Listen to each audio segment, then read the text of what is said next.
I'm here with Sarah Newman from Hot Off the Press, and well, you're going to show us some cool ways to color really easily, right? Yes, we're going to be coloring inside the lines today, Julie, and not only that, but coloring on top of the lines too. Oh, I like that. Yes. So we're going to be starting right with this card, Yes. which is stunning. The detail on here, I just have to touch everything, and it's like raised and shiny and just absolutely beautiful. Right, and I love the crisp black silhouette here combined with that bright pink, and the orange pattern paper, I have to say, really sets the whole thing off. Yeah. So super easy to do. Let me show you. I'm going to start with some outline stickers, and this is going to be my shortcut for this. So let me just pull up my sheet here. And I'm going to pull off one of these cute little cupcakes. Okay.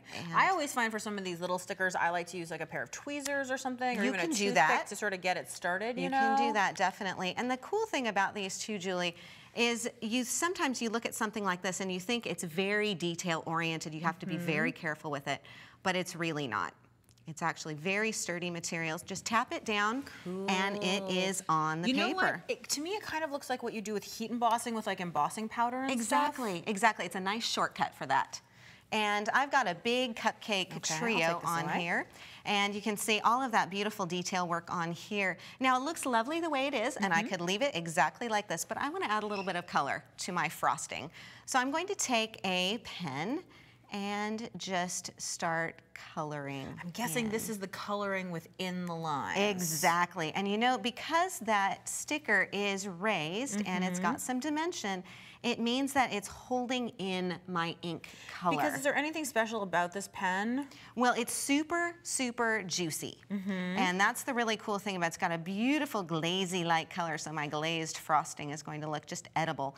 But so that's why you need like the raised edge to hold the ink in, because it's wet. Exactly. And even if I do, you know, the sticker is really guiding my pen along here, but even if I do slip and go over, I'll just take a tissue and dab it off. That's not a problem. Oh, because of course it's a slick surface, because it's a sticker and you can just wipe it right off. Exactly. I love things that are easy to fix and you don't have to worry about. Foolproof, definitely. So now I would just need to let this dry, and I would let it dry, you know, maybe 15, 20 minutes, kind of depends on where you live and how big your surface is that you're coloring.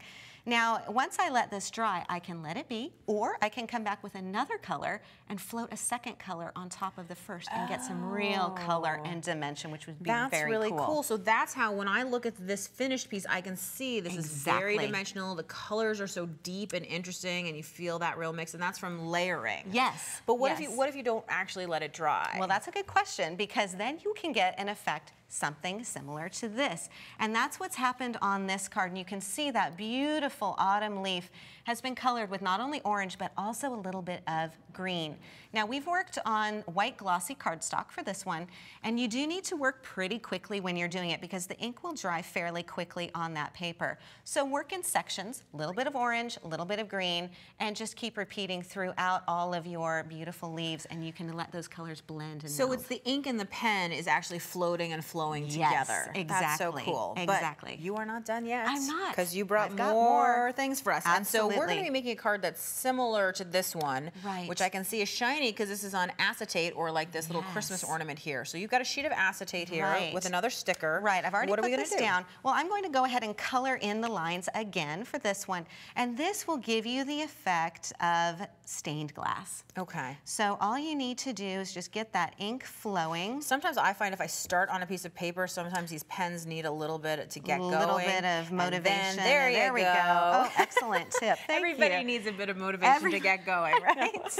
I needed some this morning myself. I know. When my alarm went off, I was very scared. So there you go. Right. So here we go. I'm just going to color in the open areas of this I love how it just flows right across the acetate. You don't have to think about it. You're just filling in the space. And could you do that same layering idea with this? Yes, absolutely. Again, you would just need to let it dry, and then you can come back and, you know, adapt however you want those colors to go. Is that what you've done here? I noticed there are two colors inside this flower. There's two greens. Yes. And is that the same floating technique where it just sort of flows? Absolutely. Same floating technique. Now, the thing that you want to keep in mind when you're working on a slick surface like the acetate is that the ink can run, just like we talked about. So you want to make sure that you're working on a flat surface And when you set this aside to dry, you want to make sure that it's also sitting on a flat surface. That way you won't get any unexpected tidal wave coming over of ink. Exactly. But look at this, Julie. All immediately that was you've fast got and beautiful. A stained glass effect, or one, as you mentioned earlier, about doing some heat embossing. Well, you wouldn't want to do that on acetate. No. So you can get a nice Here's shortcut a great alternative, and I'm going to pass you this. Okay. Here's another really fun technique, and we talked about coloring on the lines. So I'm just going because we're making this, which I noticed you're starting with silver, but this is not silver. Exactly. That's because I've colored it to the color that I want it to be. So I'm just going to leave my stickers on the sheet and take a permanent marker and just scribble this on. You can notice how finely detailed I am with this, Julie. I know, I love it. You just kind of slap it on. And I also love the idea of, you know, you don't have to buy stickers in every single color. No. You can buy a couple. And the thing that's neat too is it's still shiny and metallic. Exactly. You know, even though you're coloring with a non-metallic pen, because the silver is coming right through. Exactly. So once I've colored that with purple, I can also come back with another color and just add something else on top here if I wanted to get a little bit of blue in the center there. Is there anything special about the marker you're using? Is there anything we need to know? These are a permanent type of markers so that you can also use them for double duty for labeling your CDs or anything else. That's nice. So really because obviously not coming off of my fingers. And here's the finished one, which looks exactly like the one on this card. And you'll notice on here we've also colored, again, the inside of this section here, and then as well these little butterflies and even some words. So you can really adapt things to how you want them. There are so many great tips. This was fantastic. My pleasure. Thank you so much.